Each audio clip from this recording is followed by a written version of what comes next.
Hello बच्चों, let us read this question. This question says which of the following is weakest base. So इस question में हमसे पूछा गया है कि हमारे पास जो गिवन स्ट्रक्चर है A B C and D के फॉर्म में, उनमें से कौन सा वीकेस्ट बेस है. सो इस क्वेश्चन को सॉल्व करने के लिए हमें जो की कॉन्सेप्ट रिक्वायर्ड है वो है कॉन्सेप्ट ऑफ बेसिक स्ट्रेंथ. अब यहाँ पे हम देख सकते हैं हमारे पास सारे नाइट्रोजन कंपाउंड्स प्रेजेंट हैं. सो यहाँ पे जो बेसिक स्ट्रेंथ होती है वो डायरेक्टली प्रोपोर्शनल होती है to the lone pair donating ability. यानी कि यहाँ पे जिस केस में नाइट्रोजन जितना ज़्यादा लोन पेयर को डोनेट करना चाहेगा उसके लिए बेसिक स्ट्रेंथ उतनी ही ज़्यादा होगी. अगर हम ऑप्शन ए की बात करें तो हमारे पास यहाँ पे पिरिडीन प्रेजेंट है जिसका स्ट्रक्चर हम कुछ इस तरीके से यहाँ पे ड्रॉ कर सकते हैं. सो यहाँ पे जो लोन पेयर है नाइट्रोजन का वो लोकलाइज्ड लोन पेयर है, यानी कि रेजोनेंस में इन्वॉल्व नहीं है क्योंकि ये डबली बॉन्डेड नाइट्रोजन का लोन पेयर है. सो यहाँ पे ये पूरी तरीके से डोनेट होना चाहेगा, यानी कि ये कंपेरेटिवली स्ट्रॉन्ग बेस की तरह एक्ट करेगा यहाँ पे. अगर हम ऑप्शन बी की बात करें तो ऑप्शन बी में हमारे पास प्रेजेंट है कुछ इस तरीके से स्ट्रक्चर. यहाँ पे भी जो नाइट्रोजन का लोन पेयर है वो किसी भी तरीके से रेजोनेंस में इन्वॉल्व नहीं है, सो ये भी डोनेट होना चाहेगा.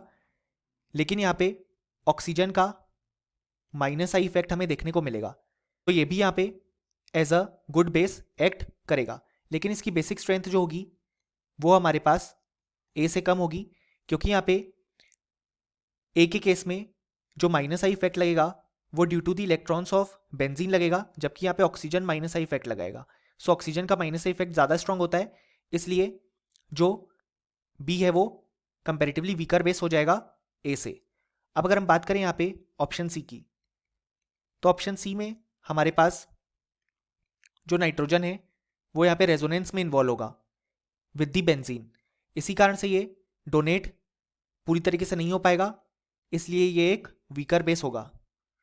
अब अगर हम बात करें यहाँ पे ऑप्शन डी की, सो ऑप्शन डी में हमारे पास यहाँ पे जो नाइट्रोजन का लोन पेयर है वो रेजोनेंस में तो इन्वॉल्व है ही, जैसा कि हम देख सकते हैं.